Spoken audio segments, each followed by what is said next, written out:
Hey everyone, welcome back to Let's Talk About It with Jackie and Megan. Today we are going to be talking about the Rosary. Um, Jackie, what does the name Rosary actually mean, or what does that come from? It is a term that comes from the Latin word rosarium, which is a garden of roses or a garland of roses. So, fun Okay. fact, I learned that much later in life. So, if you didn't know that and you're Catholic, don't feel bad. It is, in fact, not a garland of roses, though. No, it's usually It beads. is beads. But yes, so we are going to be talking about the Rosary today. I thought before we could like really get into the Rosary specifically, it would be interesting to just kind of briefly look at like the use of prayer beads in general, so not specifically the rosary, Hmm. but how far back that goes in early church history, because I feel like a lot of Protestants who feel very like nervous around the use of prayer beads don't perhaps realize that it does go so far back. So I think that can be helpful to know that it's like very early on in church history. The Desert Fathers of the third and fifth centuries actually used pebbles or knotted cords of ropes to count prayers. Typically, it was the Jesus prayer, which is Lord Jesus Christ, Son of God, have mercy on me, a sinner. So they would use that to count their prayers. And then this invention is typically attributed to Anthony the Great or his associate in like the fourth century. In Vita of Saint Paul of Thebes, which is 227 AD to 342 AD. It was written by Saint Jerome, and it states that he used pebbles and knotted cords to count prayers. So, sort of like an early precursor to the use of prayer beads. Yeah. Which that was I don't know. I guess I'd never really thought about like where does that come from, which obviously like it is useful for us as humans to have things to touch and to use, but I hadn't really thought much outside of the rosary or where I don't know where we'd started doing that. I kind of had assumed for a while like oh the rosary is just it's just the rosary, but and then I learned later Like like the oh the first one, yeah. Orthodox have their cords. Other I think Muslim people also have like prayer ropes kind of things. I've Yeah, well, seen prayer beads before. are present in a lot of like Eastern religions, I would say. So Yes. like Yeah. Islam, I believe like Hinduism and some strains of Buddhism. Obviously, I'm not an expert at all, but it is present, like either prayer beads or some sort of like prayer rope or prayer knot or prayer bracelet. Like those are present in a lot of Eastern religions. Yeah. Yeah. Um, yeah, it was interesting and something I didn't know though, around the 8th century, the Pater Noster. I always just read that word. How do you say? I don't know. But it means like the saying the Our Father, like the beads that used Mhm. to say the Our Father were used to count the 150 Psalms of the Bible, but for those who could not read. So that was interesting because we know Yeah. back in the medieval times or earlier, like not everybody could read like now, um, or had even access to the scriptures. So they would use beads, to Hmm. count the 150 recitations of the Lord's Prayer. And the Catholic Encyclopedia mentions strings of beads, presumably for prayer, found in the tombs of Saint Gertrude of Neville in the 7th century and Saint Norbert and Saint Rosalia in the 12th century. And a more explicit reference in that is in 1125, William of Malmesbury mentioned a string of gems that Lady Godiva used to count prayers. And the oldest prayer beads to be found in Britain were discovered by archaeologists in 2002, hmm, made of salmon vertebrae from the That's 8th or so ninth crazy. century. That is so weird. That is, yeah, Yeah. interesting. So definitely we're present like all over throughout church Yeah. history from as early as possibly the third century, which is only a couple hundred years after Christ. Um, yeah, all the way up into it was getting into Britain. So Mhm. Also, I noticed I was thinking about this. I braided my hair, but it's like for the rosary, like a it's kind of rope, like a rope. a And you're wearing a Mary rosary. shirt. Oh yeah, I'm wearing the Mary shirt. If you're watching YouTube, which if you're listening, you should watch on our YouTube channel, but I'm wearing my Mary shirt. Very fitting because yes, we're talking about beads, but more specifically the rosary. So, Megan, did you know what the Yes. rosary was from a young age? Like yes and no. Like I knew what it looked like because Yeah. you would see it, Yeah. especially like I feel like people would have it in their cars, like hanging from their like Very rearview common. mirror. So like yeah, like aware of it being like for the longest time I thought it was a necklace. But like yeah, somewhat aware that it was like used for prayers, but not entirely knowing what it entailed until I actually started like having Catholic friends. So I Hmm. guess that would be like a good question is Jackie, like what is the rosary for someone who has no interaction with it? Yes, the rosary is, well, it originated obviously in the Catholic faith. I've heard of like Anglican, kind of Anglo-Catholic more churches also praying the rosary. But generally it's going to be like more Western Roman Catholicism. Um, but it's a devotion in the Catholic faith, and it consists of the Apostles' Creed, the Our Father, the Hail Mary, the Glory Be, and then later was added the Fatima prayer, and then the Hail Holy Queen, and then obviously the sign of the cross. And we can post a picture up so you can kind of see if you've never seen the shape of a rosary, but obviously, like each bead, there's a specific order on each bead. You pray a certain prayer. Um, and yeah, we'll usually start with the Apostles' Creed, and then you'll say three Our Fathers. Oh, sorry, one Our Father, and then three Hail Marys, and then you get into the mysteries of the Rosary. Um, so yes, it is a Catholic devotion focused on prayers, which I think most people would know as Protestants, like, oh, that's the Mary prayer, which yes, it does consist of asking Mary for prayers, but it's also very heavily focused on the scriptures. So the mysteries are all, except for two, the mysteries are all things that have happened very explicitly in the scriptures. So we also can put up on the screen if you want to pause and read like what they are, but there's the joyful mysteries, the sorrowful mysteries, the luminous mysteries, and the glorious mysteries. Megan, do you know what any of the sorrowful mysteries are?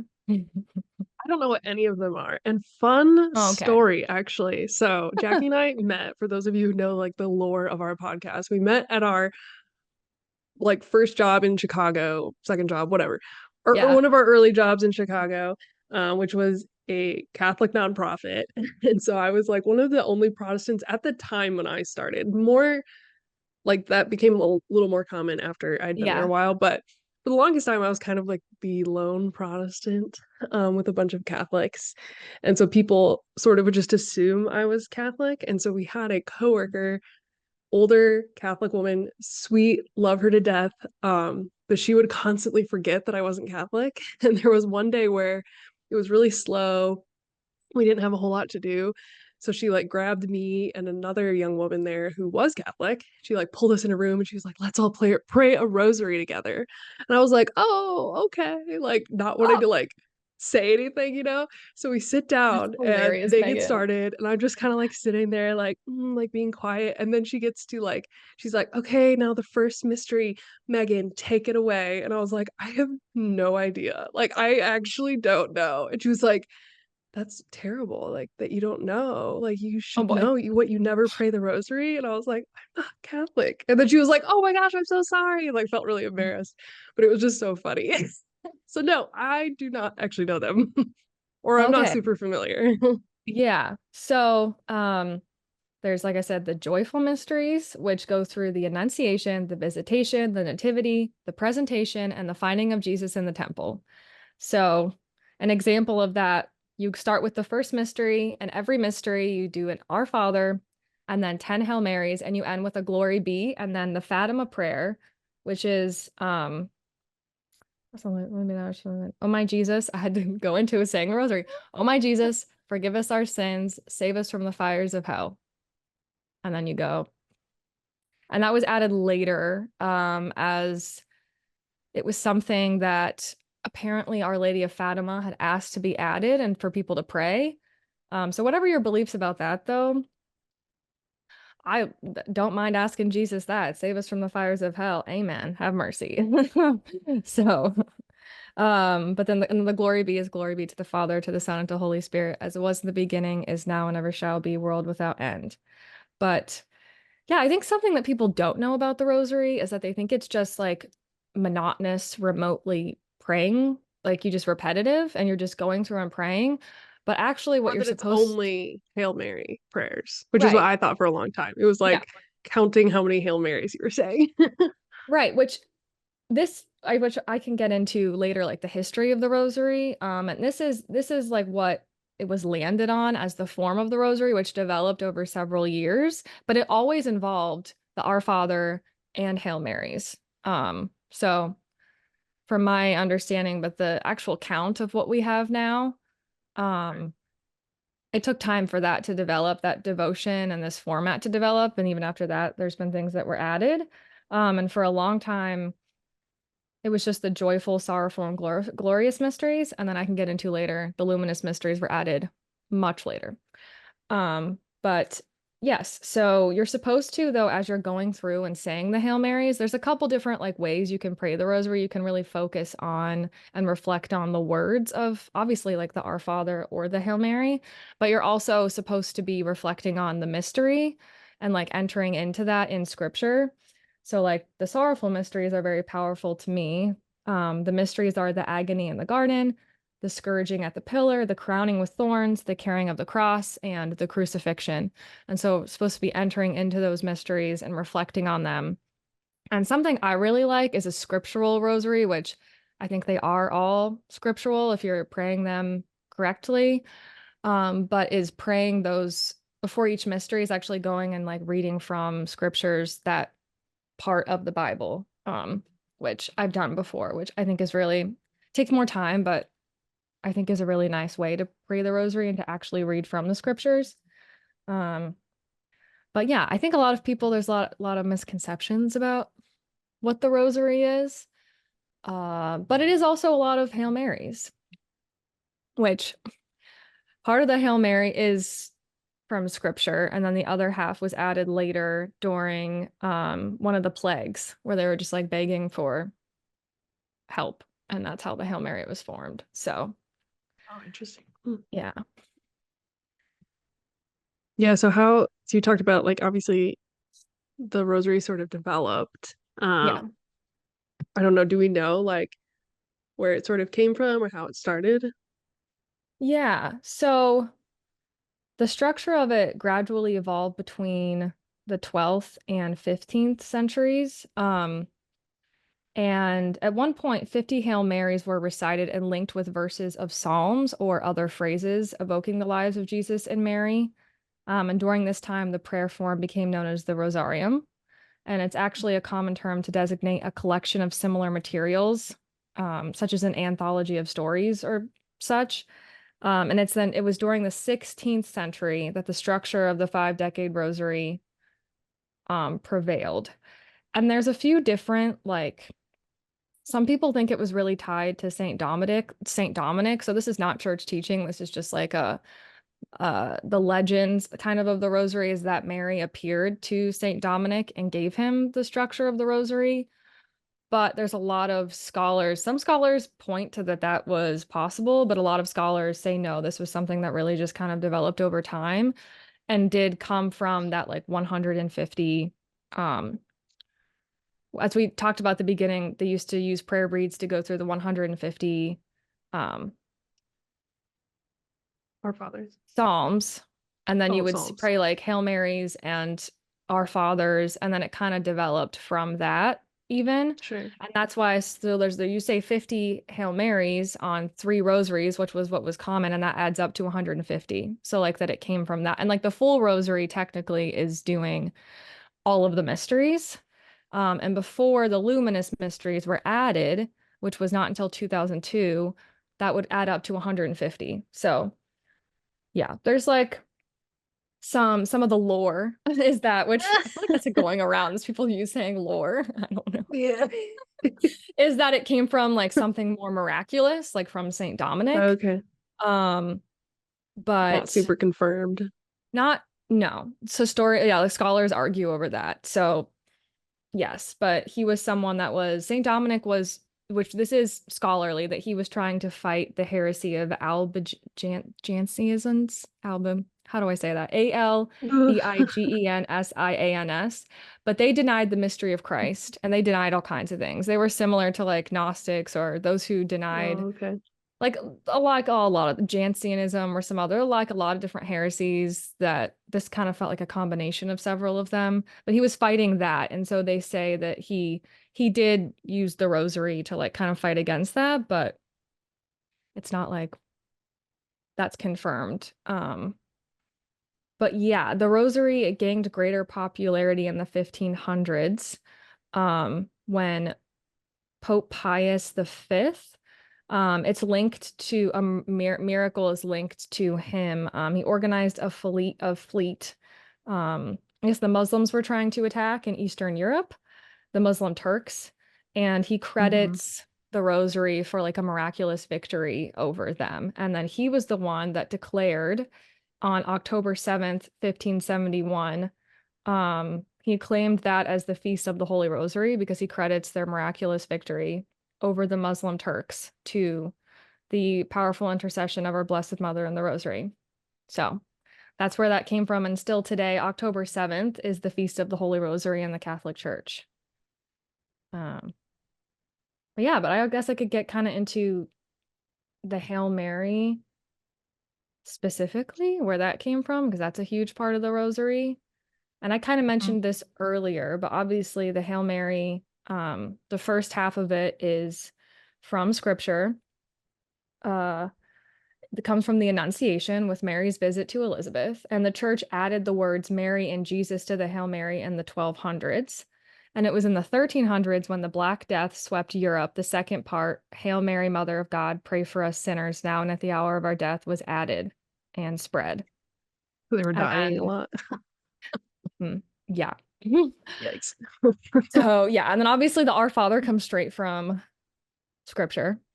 The Glory Be was an ancient prayer at the end of each psalm as the monks read through them. So that also goes back to like the 150 of the Psalms. So that's where that came from. And then the Mhm. Fatima prayer was added between each decade in 1930. And then the Apostles' Creed dates back all the way back to the 400s.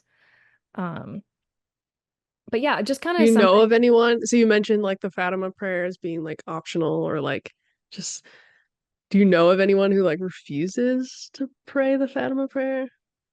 No. Mm-mm. Ever since I've learned, it's like a pretty standard part of the rosary now. Um, and if you go back to like the picture that we post where it goes through like the different parts of the rosary that you pray, that's like a pretty standard now. It's almost always there. Um, I don't really know anyone that doesn't. There's some other prayers that people will add on to the rosary outside of like the standard sets of prayers, but people almost always say that. So I think because it's just like, I mean, it's It was Jesus, like have 2002, mercy you on said? us. Okay, so that was 1930. Oh, We can 1930. Oh, get I got it into the mixed up. luminous mysteries, which, Yes. yeah, so we had from very early on the joyful, sorrowful, and then the glorious mysteries, which joyful goes through like the beginning of Jesus's life, the sorrowful goes through his passion, and then the glorious goes through his resurrection, and then his ascension, the descent of the Holy Spirit. And then the only two mysteries that there would be contention with Protestants with would be the Assumption of Mary into heaven, and then the coronation of her as Queen of Heaven. But the rest of it is all just like mysteries and parts of the Bible.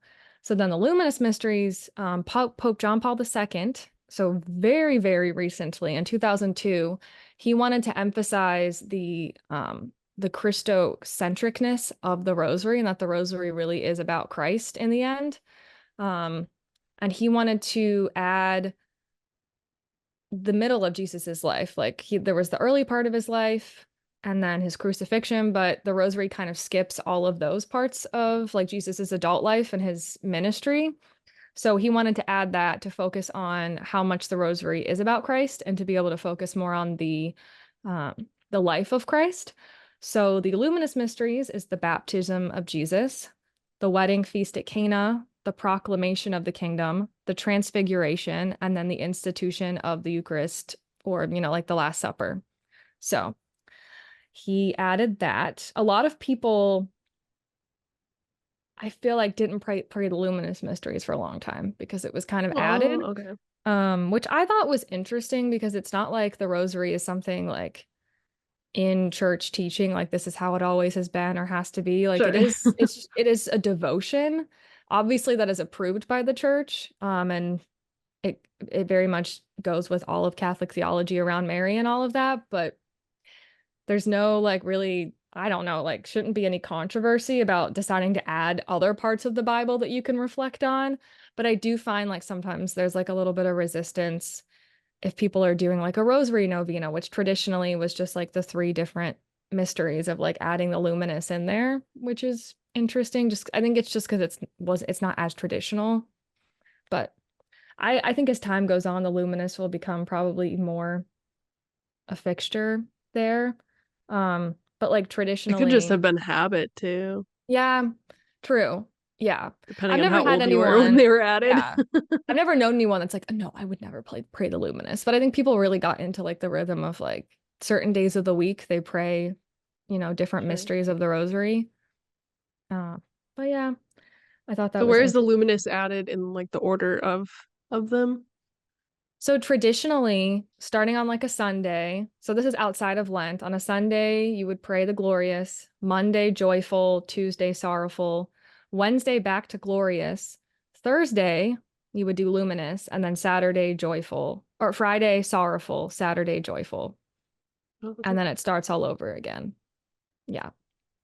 But you can do them kind of whenever some people, the only time they will avoid the glorious during Lent just as like a oh, waiting until the resurrection. But it's not like it's wrong. You can pray those during Lent. uh, You will immediately be smited by mhm. God. It's actually wrong. Yes. Yeah. So, yeah, I think I think we'll get into that later, but I think people forget that also the rosary is just a devotion. You actually don't need to pray it at all to be a good Catholic, but it is pretty um emphasized in a lot of Catholic circles. Like it really is just a part of like the very common devotions. So that is interesting that I think it can be seen as you have to pray the rosary if you're a Catholic, which actually isn't true. So, Yeah, which we can get into this later too, but I know like a critique I've heard from Protestants is I think sometimes comes from interacting with poorly catechized Catholics who maybe do think that it is required or that like, you know, there could be like a level of legalism which can yeah, happen at any place of our in our faith. We can sort of you know, develop an obsessive like workspace in any area of spiritual discipline or devotion. But I think because it is so prevalent in, like you said, like Western Catholicism, especially like in America, like that's what Protestants are interacting with. So then they have this idea like, oh, well, Catholics think you have to pray the rosary or you like don't go to heaven. And it's like, no, that's right. actually not true. So yeah, I think it's helpful to remember that. Yeah. Um,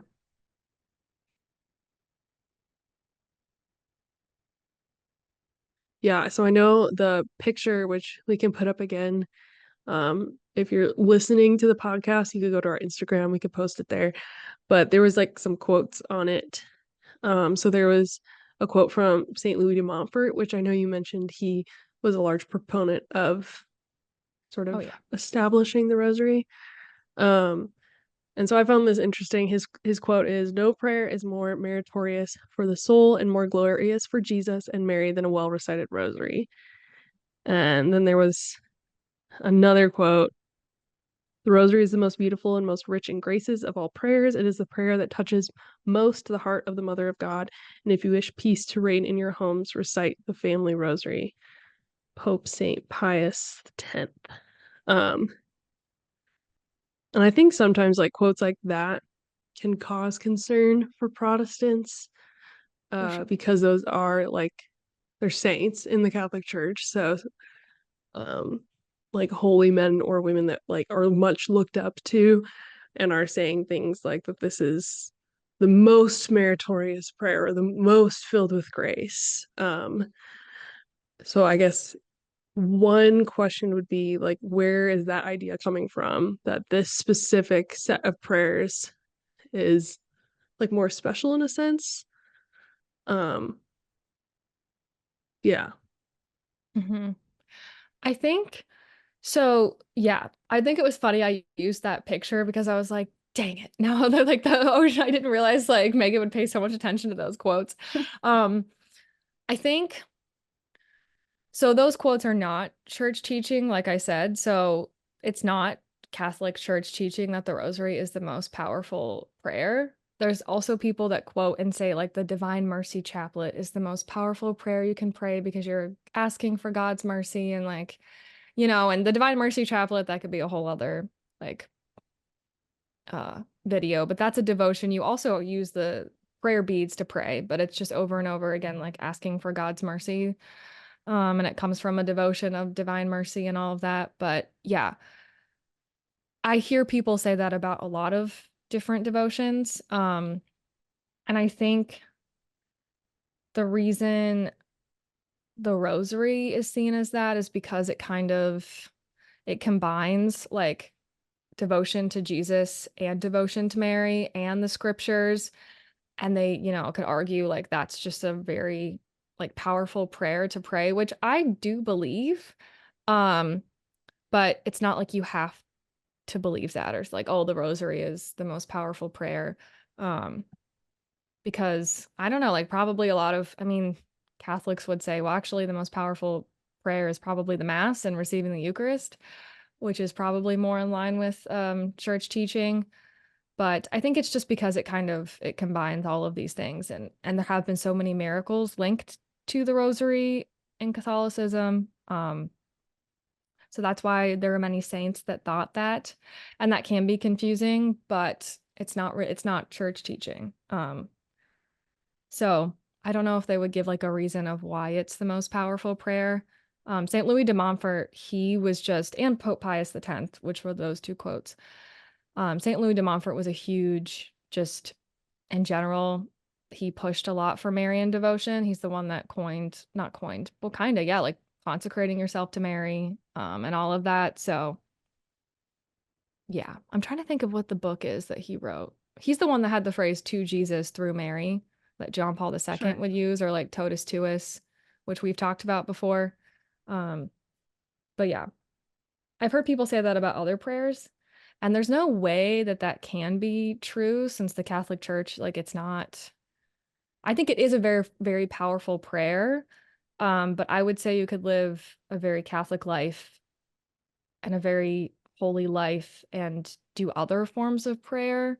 Um, and you would, yeah, it would be like you could reach the same level of holiness. Like it's because it's just a devotion. And in Hmm. Eastern Catholicism, they do have devotions to Mary and to Jesus that like maybe would be the same similar heart there, but it's not the exact rosary or like the format of the rosary because that is more emphasized in Western Catholicism. So, Do you find it problematic at all, like those types of quotes? um, I guess I've never thought of them as problematic. I think they can be when you're making something that's not required, making it seem like it is required. And I think that is problematic in general, because it can make it seem like if you don't ever pray the rosary, then like you're doing something wrong.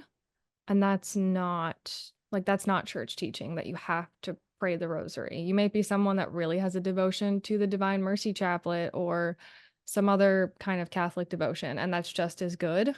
So I do find it problematic in general when it seems like they're making things required that are not required, I guess. Hmm. Yeah. Interesting. Yeah, I think like from a Protestant perspective, I'm really like stuck in and maybe this is like so evangelical of me, but just like it's the heart of the person who is praying that is really like vital. Um, like you could pray the rosary and you could be monotonous. You could be Oh, right. doing it with like an attitude of like, oh, I have to do this or something like that. And to me, then, well, then it's not very beneficial for like drawing you closer to Jesus. But then you could go into it with like this extreme devotion, with just this fixation on Christ. And then I could totally see where it could be really, really helpful. So it's like, it's hard for me, I think, from a Protestant perspective to be like so across the board, just like, oh, well, this prayer, like, regardless of anything, it is the most full of grace or it is most pleasing to God. Because to me, I'm like, well, but we could pray in a way that's not pleasing. And St. Louis de Montfort does say a well said rosary or a well prayed Oh, rosary. So okay. I think he is, because they saints do talk a lot. I think both Pope Pius X and St. Louis de Montfort talked about how if you're just praying the rosary in a very legalistic way. But I think that could go for any prayers. Like if you're like, oh, I have to sit down and read the Bible, and you're just kind of reading it, and you're like, okay, I did my daily devotion, and you move along. I Hmm. think we have to fight that temptation with any prayers, and Oh, yeah. saints do speak against that with the rosary. I think we can't fight as Christians that our minds like do wander and we're not always the most like focused, or that's like in mass or in your church service, but that you are like trying to pray these things well and like with devotion. Hmm. So yeah, but it is also emphasized like it does matter the way that you approach it and your heart in it as Okay. well. But I think that goes for any prayer. Hmm. Oh, for sure. Yeah. Yeah, Or, like I said, any spiritual discipline or devotion in for our life. sure. We have a habit as humans of making things legalistic.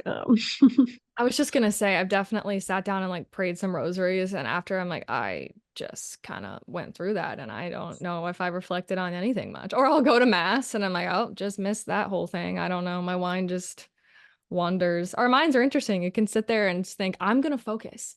And then half the homily is through, and I'm like, oh, well, I don't know what I was thinking about, but Yeah. Or I just think back, I went through, there was like a year of my life where one, my mental health was very, very bad. But two, my spiritual health was very bad. It's funny how those things can be connected.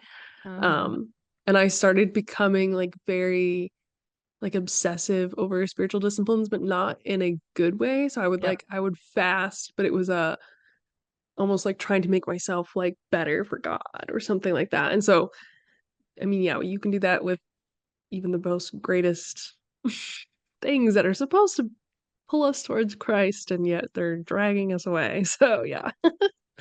Jesus Do talks you about like personally? almsgiving, you know, or like Yeah. in the Bible, like you can do it, but with a heart of just wanting to be seen. And that completely changes like the benefits or the like, I don't want to say benefits, but from a Catholic standpoint, I would think like the graces or the sanctification that is received in doing those things.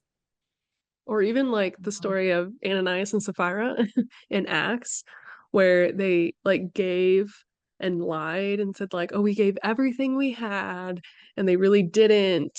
And then when they were confronted Yeah. with it, they were like, "No, no, no, we didn't lie," and God straight up killed them. So Yeah. we can definitely misuse things that are supposed to enhance our spiritual walk in a way to either like puff ourselves up or support a bad theology we have. Like that's Mhm. definitely possible with many things. But I guess for so these are like more some personal questions. Do you find it helpful in your spiritual walk to pray the rosary? Yeah. And I will say I've found, and I think this goes with any kind of devotion or I don't know, it's hard to base like the powerfulness of a prayer based on how you are feeling. So it's like Oh, you could yeah. pray something and maybe you don't feel anything, but that doesn't mean you shouldn't be doing it. But I've definitely felt Hmm. more drawn to the rosary at certain times, but it's definitely something I've tried to keep um in my life because I do find it as a good thing, as like a centering prayer and a prayer that does bring me a lot of peace and can kind of draw me back into the scriptures and into just like praying and reflecting and sitting with God. Um, and I think I talked about this in my conversion story, but I really do credit the rosary as something that kickstarted my reversion. it started for me as I was a cradle Catholic. I was raised in the faith, but I never really prayed the rosary. And it started with me as like an anxiety thing, like to help try to calm my anxiety. I would use this Mm. rosary bracelet my friend got me. Um, and that's when I really felt like, and I really felt like it was Mary's presence through the rosary, like drawing me back to Jesus. And I really started to feel Jesus's presence with me. And that's what kind of kickstarted me coming back into the church and practicing again.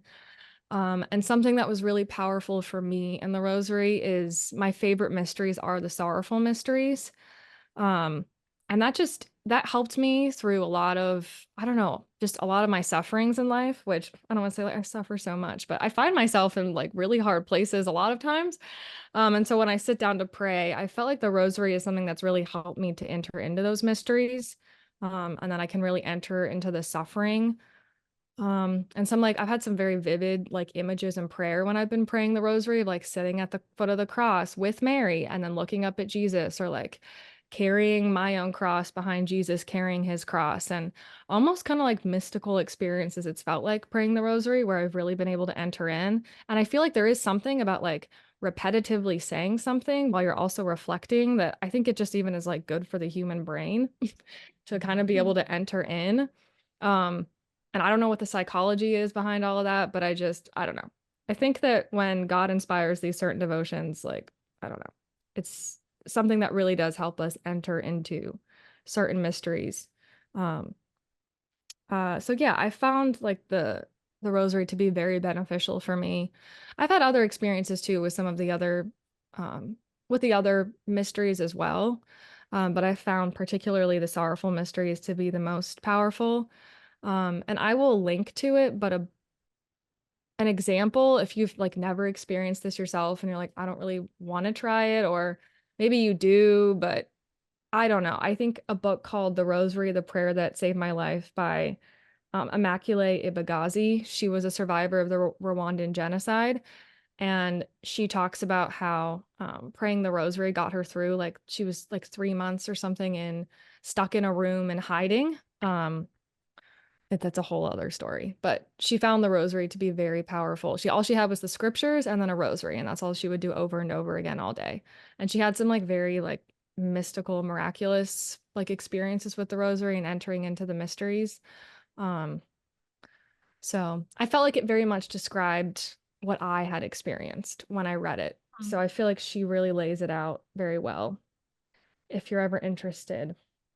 Um, well, yeah, I don't know if all that made sense. No, yeah, that's cool. I know this is gonna sound stupid, but once again, just Protestant.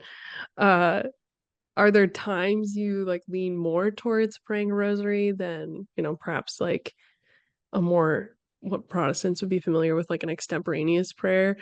Or Mhm. is it just sort of like whatever you feel called in the moment? Yeah, that was a really interesting question. And at first I was like, I don't know how to answer this because I feel like I guess it is kind of what I feel called. I do try to make the rosary like a part of my daily prayer. So even if I don't feel like it, it's like, no, this is good and I should enter into this and pray this.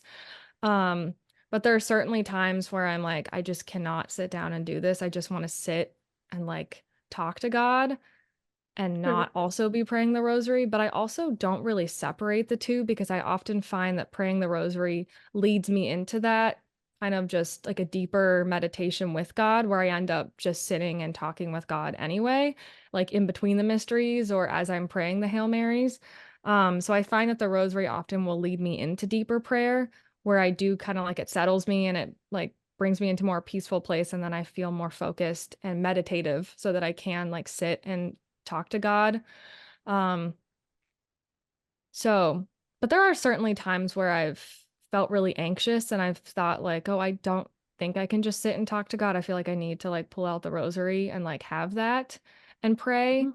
Mhm. Or other times where I've just thought I don't even have the energy to like sit and pray this. I feel more like just sitting and talking with God.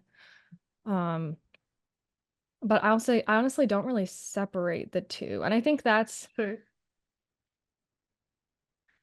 that's like when you're really praying the rosary well, it should lead to more um extemporaneous prayer. Is that how you say that? I Extemporaneous. was reading Yeah. that and I was like, don't think I've ever said that word out loud. Megan with the big words. I No, the know. reason I thought of it was there have been like seasons in my life where I found it more helpful for me to read prayers. Like so for the longest time, I really there's a book, The Valley of Vision, which is a collection of Puritan prayers actually. Very Hmm. beautiful prayers. And it was like just more helpful for me to read those prayers out loud as a Yep. prayer to God. Because I just didn't feel that I had words. And then there are other seasons in my life where I feel it's more helpful just to sort of like pour my heart out. So I think they can be really helpful tools for people to take advantage of because there just can be times where that's sort of what you're needing. Yeah, that's a good way to look at it. And as you say that, yeah, I think I have felt there's certain times in my life where I felt more drawn to praying prayers that are already laid out for me, and other times when yeah. And I think that's the beautiful thing about devotions is that you can it's like different seasons of life where different Mm. prayers will bring you closer to God. Or it's just what you need mentally at the time. And it's just to kind of find what obviously that is within your church's teaching, not doing crazy stuff that is against the Bible or church teaching, but yeah, like something that will in that time, in that season of your life, help you to enter into deeper communion with God, which is what should be the end result. So, And also like reminding ourselves of proper theology, I think can be also a really helpful aspect because I know for me, like there have been times in my life where I felt that I was believing incorrect things about God. Like intellectually, I hmm. know God is loving and he cares for me and he, wants what is good for me. But that's not what I'm feeling right now. And so I'm even struggling to pray and express those truths because I don't believe them. And I almost need to just repeat those truths out loud to get myself in a place where I'm believing them. So I think obviously as long as these prayers are like good theology, like that can be really helpful in reminding ourselves. Or I think of even just like people who recite psalms as prayers, Yes. because a lot of them were can be very helpful in just reminding ourselves, oh yes, God is my refuge, God is my very present help, like things that like we might not be feeling in that moment. Or if I were to pray, I'd be like, God, I don't feel like you are my refuge right now. I feel like I'm out in the middle of the ocean, but just repeating that truth from someone else um, can help cement that in our head, Oh, yeah. like that's almost a psychology thing as well. Like cognitive behavioral therapy is recognizing what am I believing that's a lie and how can I out loud say what is the truth. Oh, yeah. Man, that's what scripture is so good for that. Just reciting scripture Yeah. and the truths, which, yeah, that's really helped me. And I think I've also like used the rosary in that way too, where it's like I'm really struggling in my faith, and here's this prayer that I know is good, and I'm gonna just pray Yeah. this because I don't really know what to say to you, God. Um, I always think of like yeah. Jesus in the desert for 40 days being tempted by Satan himself. What does Jesus do? But he resorts to reciting scripture. Like, if it worked for Jesus, I think it'll work for us. And we just don't believe it sometimes. We're like, there's just nothing that can help me. It's like, well, I have you know. read your Bible recently? I'm like, oh, mm. Yeah. Do you read your Bible? Right. Do you pray? Do you go to church? Yeah. What? Yeah. Mm. I just feel far from God. I know we mentioned this earlier, like that the rosary is like more emphasized in like Western Catholicism. Uh, why do you feel that is, or like how did that develop? Because you mentioned like, oh, in Eastern rites of Catholicism, it's not so much, or it's different. I don't know. I'm just curious. Yeah. So my initial answer to this was like before I did any kind of reading or researching on this, because I was like, well, there has to also be some kind of historical answer as to why it's more emphasized, in certain sector or like areas of the world. I Sure. think like my initial answer was, well, I think that there just have been so many great graces and miracles that have flowed from it, especially within like Western Catholicism and those saints promoting the rosary, that's probably why it became such a popular devotion. Um, but then I was reading that one period of roughly 100 years was dubbed the Age of the Rosary, and that was from 1830 to 1954. Um, because even since the rosary became a thing, like devotion to it has, it's lessened and then it's been greater. But I think there's been so many Marian apparitions recorded, and I do find those are at least the more popular ones. I do find that that's more emphasized in Western Catholicism, and a lot of those apparitions promote praying the rosary. Um, Oh, okay. Our Lady of Lourdes, the image of her that we believe she appeared, she was holding a rosary. And a lot of the times, like when she would appear, she wouldn't say anything. She would just be praying the rosary. Um, and then Our Lady of Fatima said to pray the rosary. Um, so that I think really that's part of it. Um, especially with Our Lady of Lourdes. Mm. Um, and I think, yeah, even before that, just so many saints have promoted it, and there's been so many miracles attributed to it that I think that that's why. And there are similar prayers in Eastern Catholicism that are about like devotion to Mary, but it just is in a different format.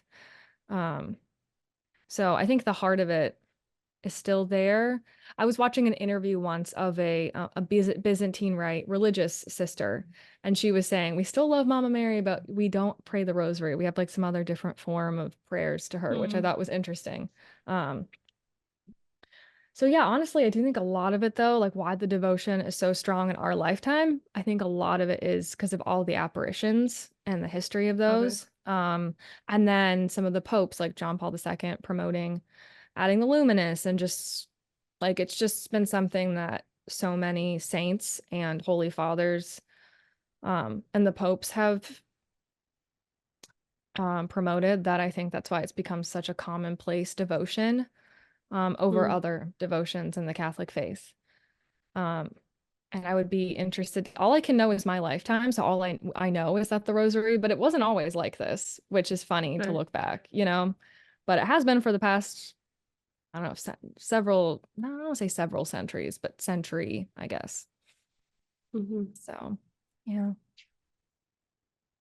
Yeah. Well, and it's also like it would be interesting to look back through history and see like throughout like different centuries Hmm. what sort of devotions were the most commonplace, Just be Yeah. fun.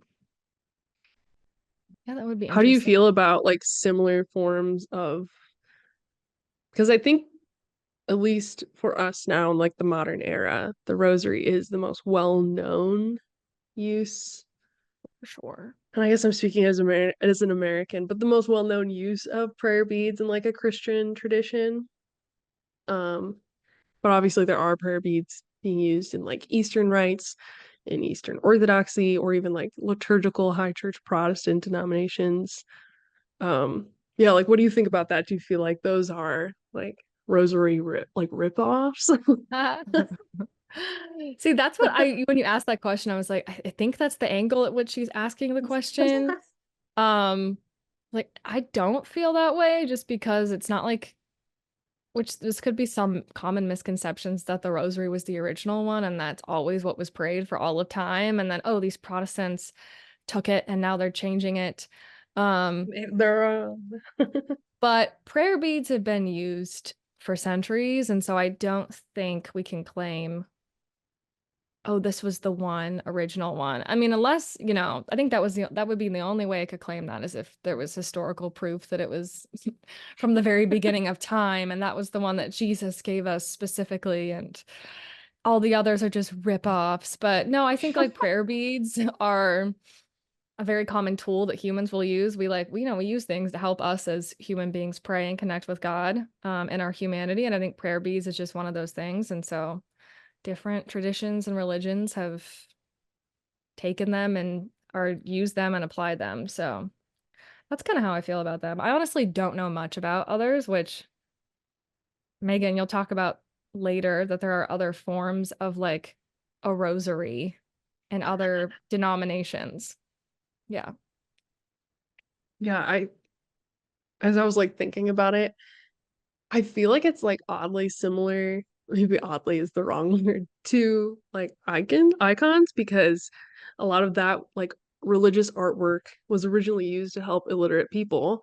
Yeah. And then as it develops through church history, it looks different in different sects of Christianity. Like Eastern Orthodox iconography looks different than like Western Catholic icons, and certainly looks different from like Lutheran or Anglican or Presbyterian icons, so, or not Presbyterian, I think they're iconoclasts. Oh.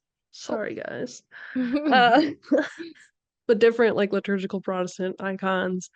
Um, and just, yeah, just seeing how like different even regions have developed those different sort of Yeah. expressions. And I think you can kind of see that with prayer beads as well. Hmm. I would agree. So we've talked a lot about the rosary, Megan, but we haven't really heard any strong objections from the Protestant side. So what is maybe like some Protestant objections that you've heard, whether you agree with them or not, to praying the rosary? Yeah, I'd also be interested. People can leave these in the comments. They probably will, even without me saying, Yeah. of what other people have heard too as objections. These are sort of the ones that I have commonly heard from Protestants, and typically they're more like low church evangelical Protestants. Um, so like one argument I've heard is that like, oh, using prayer beads or like a rosary is pagan, and it goes against Matthew 6:7. So in Matthew 6:7, I should probably just like look up the verse, but Jesus is saying like don't pray like the pagans where they like repeat monotonous phrases or something like that. Hmm. And so they'll say, "Oh, look, the rosary is repeating something, therefore Hmm. it's going against what Jesus is saying there." I think this is just like a very much a misunderstanding of the kind of prayer that Jesus is actually condemning in that passage.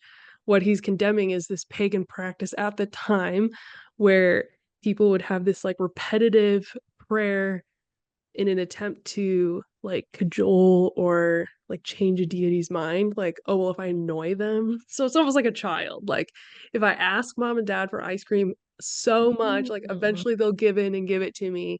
And Jesus is saying, do not do that. Like that is not the attitude you're having when you're coming to pray. You're not like repeating something like, oh well, if I say it enough, I'll get what I want.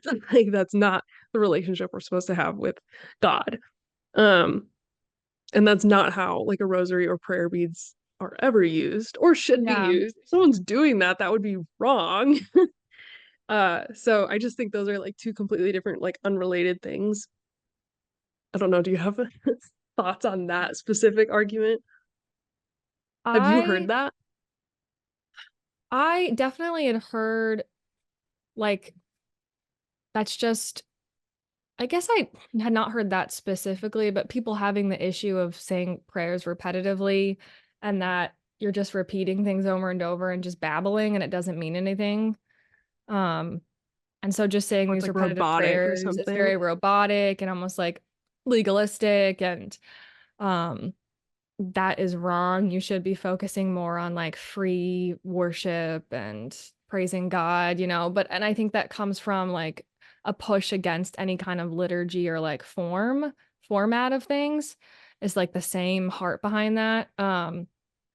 Which I think kind of yeah, mostly comes from low church Protestants because anything that is like any kind of format or liturgy or structure is like can be scary in a Yeah, I certain think especially sense. with like a lot of like Pentecostal or very charismatic movements, Right. Yeah. because it is so focused on extemporaneous expressions of the Holy Spirit. And so any form of like, yeah, rigidity is seen as Yeah. harmful or legalistic. Yes. Because I've definitely heard that too. Like, oh, well, it's just legalism. It's, like repeating this thing over and over, like if I just get through the rosary, God will like look at me more kindly or something. But like we've talked about before, like any prayer could technically become legalistic. Any spiritual discipline could become legalistic. Like really it comes down to how we're approaching it. Um, Also like how we're taught too. I guess we could be taught to incorrectly You like could. go Yeah. it into something, but I don't know that that's necessarily like a helpful argument against the rosary specifically because that could be used for anything. So it's like, okay, so we just throw out like any spiritual discipline. We don't recite like the Our Father because that's monotonous, you know. So I don't think that's helpful. Um, and then another response I've heard is that like, oh, these forms of prayer, like using prayer beads, is like present in other like non-Christian religions. We mentioned this earlier. Like in Islam or Hinduism, some forms of Buddhism. Mm-hmm. So like it's inherently pagan in practice to recite something or to meditate or to do any sort of like repetitiveness is seen as pagan. And I think for those people, they're just not aware of the practice in church history and how far back it dates, that it Yeah. was a very Christian practice in like the really, really early. I mean, third Mhm. century is insanely early for a lot of It Christian is. practices. We don't know a ton like about Yeah. desert fathers and things. And so to know that they were using this practice, I think it's pretty safe to say I don't think we can say this is inherently pagan or inherently non-Christian. There's a lot of aspects of Christianity that have bled out into other religions.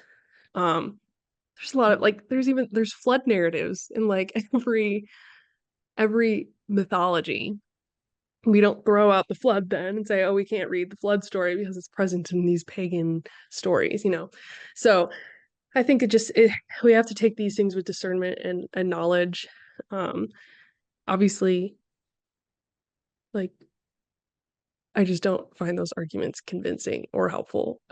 Yeah. And I wish Protestants would just not say them because it makes us look dumb. But that's my personal opinion. Yeah. Yeah, I think, yeah, I mean, I agree. I don't think that those really hold up. I think the crux of the disagreement or like an only like valid argument against the rosary would be what you've mentioned to me before and what I could guess would be an issue with praying the rosary for a Protestant, like the Catholic rosary Yeah.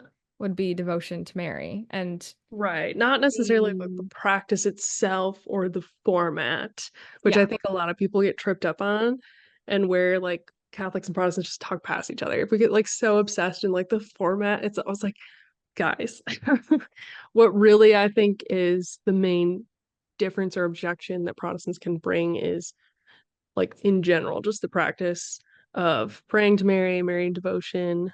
Um, and that's a huge part of the rosary. We've brought up there's a lot of aspects of the rosary that focus specifically on like stories in the Bible and things like that. Like it's not the entirety, but it is a main aspect of the rosary that is focused on these Marian devotions. And so I personally like wouldn't feel comfortable reciting a rosary um because of those that aspect of it, not because I'm like opposed to even a repetitive prayer. Yeah, or just even our theology behind saints and being able to ask for prayers from saints. Like that's what it's essentially it's asking for Mary to pray for you and to intercede for you. And that very much is in line with Catholic theology of what we believe about saints in heaven being able to hear you and intercede for you, and that being like a okay part of prayer. And then obviously we think Mary has a very special role. So like our theology around Mary, the rosary makes perfect sense.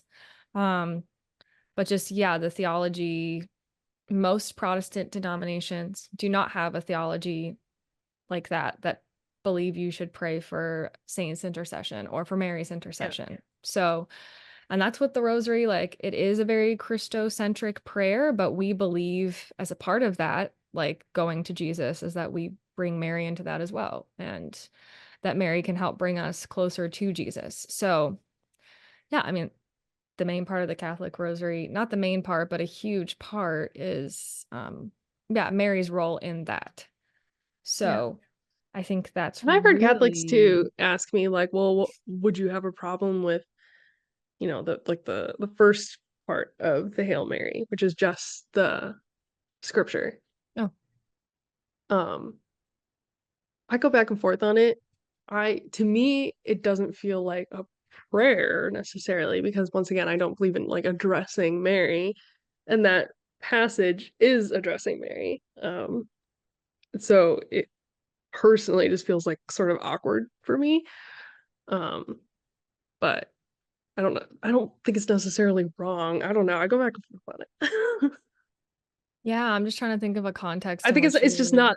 not as simple as like, oh, you should be okay with it. It's like just like repeating a Bible verse. I don't know. I think it's a little more complicated. Yeah, it's like, well, it'd be like saying half the Hail Mary. And to say the rosary, you say the full Hail Mary. And now I'm thinking, like, Megan, you come and pray the rosary with me, but you stop where it goes, Mary, pray for us. You say the first half. You're like, I'm like, Hail Mary, full of grace, the Lord is with thee. Blessed art thou among women, and blessed is the fruit of thy womb, Jesus. And then you just sit there. Hmm. And don't finish it. I mean, that's Uh, me. If anytime I go to Catholic mass now, I'm like, you're like, Our Father, say the Our Father, and then yeah, Apostles' Creed. I'm like, yeah, woo. it is funny though when we are. I like, well, sometimes I will pay attention to what, like, when I've gone with non-Catholics, mostly it is Megan, like what they will say, but it is funny. I'm like, oh, okay, yeah. When we start the Like Apostles' Nicene Creed, Creed, sure. yeah, you're like, "Ooh." Or even certain prayer intentions, it's like, Lord, we pray. Like, yeah, I pray for that. Yeah, I'm like, oh, go for it. Yeah. Something I thought was really interesting was that you said that there's like a Lutheran rosary that Lutherans will pray, which Yeah, we I had did a not Lutheran know about pastor this on either. recently. So maybe Pastor Brian, if you're watching, I don't know if you would ever watch any of our Enlighten other me. videos. Yeah. No, I did not know this was a thing. But I recently had a friend who is Lutheran, mention it to me, like out of like whatever, offhandedly. I was like, what? Because in my mind, the rosary is so tied to a Marian devotion that I was like, I don't understand how that could be present in Protestant denominations. So I did look up like a Lutheran rosary. There's also an Anglican rosary. They're more like they're prayer beads, but I think rosary is just the more common term in our setting. Yeah. But the Lutheran rosary, it's more similar to the traditional Catholic rosary than like an Anglican one is. Um, there's sort of like a few different ways that it is prayed. So one way I saw was that the Hail Mary beads, people will say the Jesus prayer for those beads, which once again is Lord Jesus Christ, Son of God, have mercy on me, a sinner. Um, the mysteries can still be meditated on, except like we mentioned, the final two of the Glorious, which is the Assumption and the Coronation of Mary. So they actually replace those. So in a Lutheran rosary, the Assumption of Mary is replaced by the Communion of Saints, and the Coronation of Mary in heaven is replaced by the Heavenly Jerusalem in Revelation. The luminous mysteries aren't mentioned. Don't know why, but they just aren't. Um, Probably because it was added by a Catholic pope in like the 2000s, so it's not something that would be in like I the wonder Lutheran why tradition it's to do. not. That's so weird. Yeah, so strange. Another version of ways people will use the beads um is that they will do like the first part of the Hail Mary, like we're just talking about, but leave out the whole like pray first now. So they'll Interesting. just recite the actual like passage, or they will recite a section of the Magnificat, which is Mary's prayer in the Gospels, or they will recite Martin Luther's Evangelical Praise of the Mother of God, which I'm not familiar with, but apparently that exists. Um, Hmm. so yeah, there was like I can leave some sources in the description if someone's curious. Uh, because I am definitely not an expert, but these other people are more familiar with doing this. I don't think it's super common because it wasn't something I at least interacted with.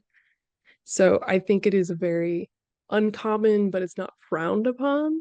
for Mm. Lutherans to like pray in that way. Um, then in the mid 1980s, Anglicans slash Episcopalians, they developed these prayer beads. It actually originated in a diocese in Texas. Cool. But their set contained 33 beads, and it represented the 33 years of the life of Christ, arranged in groupings of symbolic significance. Um, so they kind of had their own version of prayer beads. Once again, I don't think these are super common. We did mention too, so Anglicans are sort of like a range. And there are like Anglo Catholics that I would say are much, much closer to Catholicism than other denominations of Anglicans. They would probably just straight up pray a rosary. Some, yeah, pray just like the Catholic Rosary. I have Right. met friends that, yeah, were a part of that and they just prayed the Rosary. Right. So that would be more on like that end of the spectrum of Anglicanism. Mhm. And then non-liturgical Protestant churches that are more low church would not at all use prayer beads that I am familiar with. So that's kind of where it's Yeah. present in Protestantism. That's really interesting. I would find it interesting, like the Lutheran Rosary. I don't think there's anything necessarily wrong with it, but it does feel like something that they saw in Catholicism. And then they're like, okay, let's take this, but then make it more like our theology. Like, was it like that? Like, this was something in Catholicism. They're like, oh, we want to do that, but make it in line with our theology. Or was it something that they were both kind of present and then Lutheran went one way and Catholics went the other? Like, I just wonder the timing of how they developed. Yeah, that's a good question. I think, well, you mentioned earlier that the rosary is sort of like the format that Catholics use sort of developed in like I think you said the 1300s. I forget. Between the 12th and 15th century. Okay, so around there, which is like around like right before the Reformation, which would be in like the 1500s. Yeah. Um, so I think it was certainly developing at that time. I could see that there were different formats out there. I think a lot of the focus in the Reformation was obviously Martin Luther was Catholic and he was looking at it and saying, I believe these things, but I think these specific areas are accretions. And so let's like take those out. And so I think it once again goes back to like, oh, the practice of like praying with these beads is not wrong. It's just like this increased devotion to Mary would be an accretion. So let's remove that aspect of it. I would be my take on it, not necessarily like, oh, let's like grab this part and like let's take this part. It's more of just like, well, yeah, like we're fine with using these prayer beads, we're fine with the Our Father, we're fine with the Glory Be, we're fine with, the Jesus prayer, like these different prayers. Yeah. Just maybe not like super cool with like the coronation of Mary or whatever, so that would be why. Hmm. Yeah, makes sense to me. If you're a Lutheran that prays a Lutheran rosary, let us know because I had never heard of such a thing, which is funny. Yeah, I looked them up. Some really pretty ones on Etsy. Mm, very interesting. They look very Catholic. Yeah, I'm gonna look him up. That's interesting. Yeah. Megan, you should start praying the Lutheran rosary as the Just to really Protestant. confuse people. Yeah. As the Protestant of this podcast, it is now your job to go and start praying it and let us know how it goes. If I Give us experience your any review. miracles. Reviewing the Lutheran rosary. You go through. Lutheran Rosary unboxing. Yeah, that would be amazing. Well, yes, that was what we wanted to share about the rosary. Some of the things that we also recently learned. Um, Mhm. Let us know if there's anything that you find interesting about the rosary, or any experiences you've had with the rosary. I think those are always fun to hear. Yeah. And until then, let us know what you want us to talk about next.